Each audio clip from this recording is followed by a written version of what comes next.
¿Sabías que la ONU es la mayor organización internacional del mundo?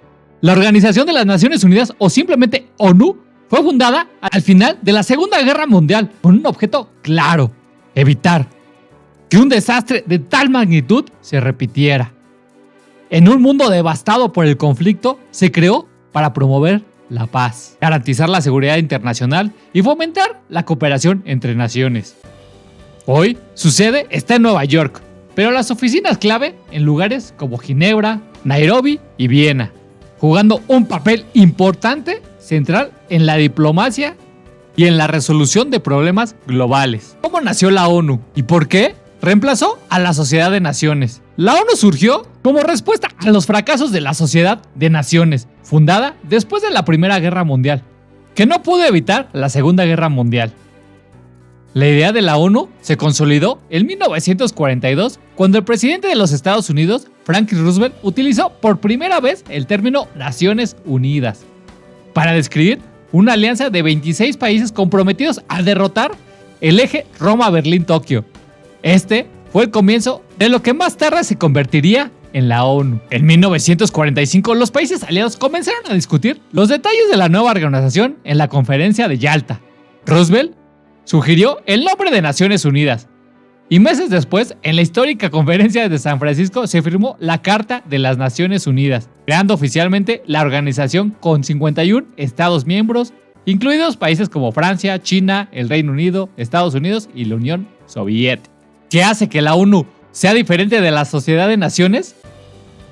Aunque la ONU se inspira en la idea de su predecesora, tiene características que le otorgan mucho más poder. A diferencia de la Sociedad de Naciones, la ONU incluye a las grandes potencias del mundo, como los miembros permanentes del Consejo de Seguridad, que tiene poder de veto sobre cualquier resolución. Esto asegura que las decisiones de la ONU sean respetadas por todos los Estados miembros, evitando que grandes naciones desafíen su autoridad. La ONU también se caracteriza por su expansión global. Tras la descolonización y la caída de los imperios, nuevos estados se unieron a la organización, ampliando su influencia y autoridad para resolver conflictos y promover la cooperación internacional. A medida que nuevos países se formaban, especialmente después de la disolución de la Unión Soviética, Yugoslavia y Checoslovaquia, la ONU fue clave para la integración y el mantenimiento de la paz en las nuevas naciones. Y lo mejor es que la ONU sigue evolucionando. Aunque comenzó como una organización enfocada en evitar guerras, hoy también juega un papel central en la lucha contra el cambio climático, la promoción de los derechos humanos, el desarrollo sostenible y la asistencia humanitaria. En este video exploraremos cómo la ONU ha cambiado el curso de la historia, enfrentando desafíos globales y desempeñando un papel fundamental en el siglo XXI. Así que quédate con nosotros y descubre cómo esta organización, nacida de la devastación de la Segunda Guerra Mundial, continúa impactando nuestras vidas hasta el día de hoy. La ONU dio su primer gran paso cuando la carta fue retirada por los países clave como la República de China, Francia, la Unión Soviética, el Reino Unido y Estados Unidos. Junto con la mayoría de los 46 miembros, el 10 de enero del 46 la ONU celebró su primer periodo de sesiones en la Central Hall Westminster en Londres. Solo unos meses después, el 18 de abril de 1946, la Sociedad de Naciones fue oficialmente disuelta, cediendo su misión a la recién creada Organización de las Naciones Unidas. Uno de los logros más importantes de la ONU fue la proclamación de la Declaración Universal de los Derechos Humanos en 1946, un hito fundamental en la protección de la dignidad humana a nivel global. Desde sus inicios, los fundadores de la ONU esperaban que esta organización pudiera evitar nuevas guerras. Sin embargo, esos deseos se vieron desafiados por la complejidad de la política mundial, especialmente durante la Guerra Fría entre el 47 y 1991, donde las tensiones entre los bloques rivales complicaron la acción de la ONU. Durante este periodo, el sistema de veto en el Consejo de Seguridad dificultó la toma de decisiones importantes. Desde 1991, las misiones de la paz de la ONU se han vuelto más complejas. Ya no solo incluyen tareas militares, sino ahora también abarcan la reconstrucción de instituciones civiles y la organización de elecciones, asegurando que los países en conflicto puedan encontrar caminos hacia la paz sostenible. Hoy el contexto internacional ha cambiado radicalmente. Las amenazas globales han evolucionado y nuevos desafíos han surgido, como el narcotráfico, el terrorismo la proliferación de armas nucleares, la degradación mundial y las pandemias. Aunque ya el narcotráfico y el terrorismo es lo mismo. Además, las nuevas formas de cooperación internacional y la creciente relevancia de temas sociales como brecha digital han añadido capas de complejidad a los esfuerzos de la ONU. Para mantenerse relevante, la ONU ha tenido que adaptarse constantemente a estos nuevos tiempos y retos. De hecho, las llamadas a una reforma de la ONU se han intensificado en los últimos años. Algunos piden que la organización tenga un papel más activo en los asuntos globales, mientras que otros creen que debería de centrarse únicamente en su labor humanitaria. También ha habido propuestas para ampliar la composición del Consejo de Seguridad, incorporando más miembros de África, América Latina, Asia y modificando el proceso de elección del secretario general. Un aspecto clave en la historia de la ONU fue la cuestión de China. En el 45, la República de China fue uno de los miembros fundadores de la ONU. Sin embargo, tras la Guerra Civil de China en 1949, el gobierno de la República de China se trasladó a Taiwán, mientras que el gobierno comunista de la República Popular de China asumió el control de la mayor parte del continente. Durante más de 2 décadas, la representación de la República de China continuaron ocupando el asiento de la China en la ONU.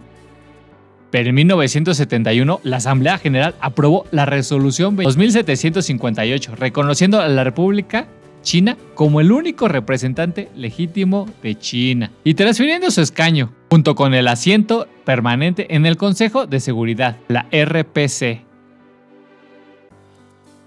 Desde 1991, la República de China ha solicitado en varias ocasiones volver a participar en la ONU, pero esta vez como representante único del pueblo de Taiwán, utilizando denominaciones como República China de Taiwán o simplemente Taiwán. Sin embargo, la ONU ha rechazado estas solicitudes una y otra vez. En 2007, por ejemplo, un comité clave de la organización rechazó la solicitud de la ROC por 15ª vez consecutiva.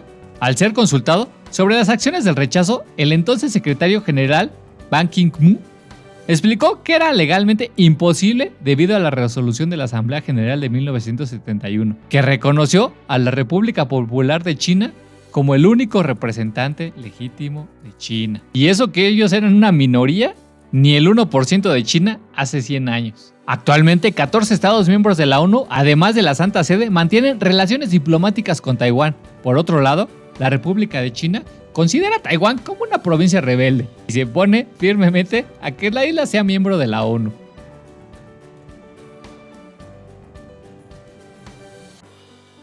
La Unión Europea, aunque no es un miembro de la ONU, participa activamente en la organización a través de misiones por encargo. La Unión Europea ha desarrollado numerosas iniciativas de paz y cooperación a nivel mundial, como lo demuestra su participación en la EUFOR, una de las misiones internacionales bajo el mando de la ONU. Es importante destacar que todos los Estados miembros de la Unión Europea son parte de la ONU, lo que refuerza la relevancia de la organización en la diplomacia internacional. La financiación de la ONU y de algunas de sus agencias especializadas depende de una gran parte de contribuciones obligatorias de los Estados miembros. Cada país aporta según su capacidad económica calculada en función de su ingreso nacional por habitante, como per cápita. En 2006, por ejemplo, el presupuesto ordinario de la ONU fue de 1.924 millones de dólares. Sin embargo, el nivel máximo de contribución está limitado al 22%, mientras que el mínimo es del 0.01%. Un aspecto crucial es que los países que no cumplen con sus pagos pueden perder su derecho al voto en la Asamblea General, según el artículo 19 de la Carta de la ONU. Uno de los aspectos más destacados de la ONU son sus fuerzas de paz, conocidas como los cascos azules. Estas fuerzas son enviadas a regiones que han experimentado conflictos armados recientemente, con el objetivo de garantizar el cumplimiento de los acuerdos de paz y prevenir la reanudación de las hostilidades. Aunque la ONU no mantiene un ejército propio, los efectivos son proporcionados por los Estados miembros de manera voluntaria y cada país mantiene el control sobre su contingente, incluida la responsabilidad de la paga, la disciplina y las cuestiones de personal.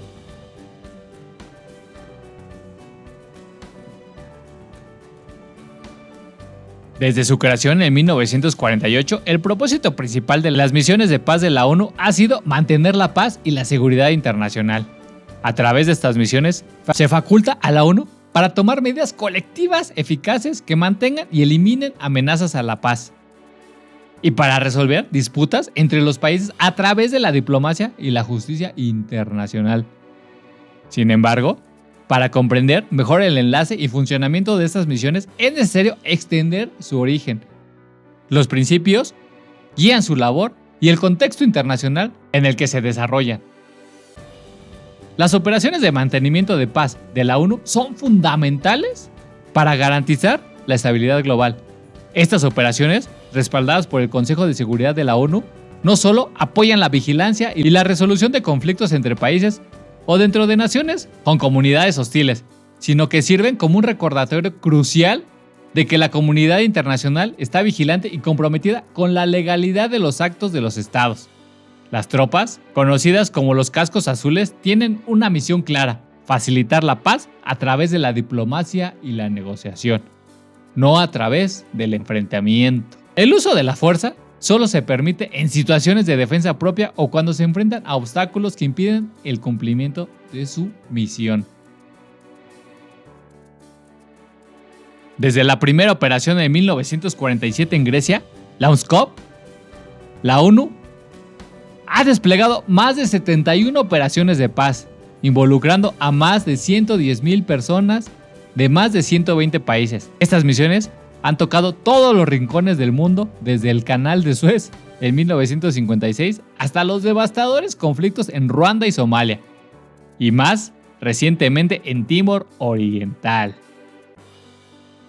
A pesar de los desafíos, las fuerzas de paz de la ONU han demostrado un compromiso incansable con la paz, sacrificando incluso la vida de más de 3,300 personas a lo largo de los años. Este sacrificio no ha pasado desapercibido.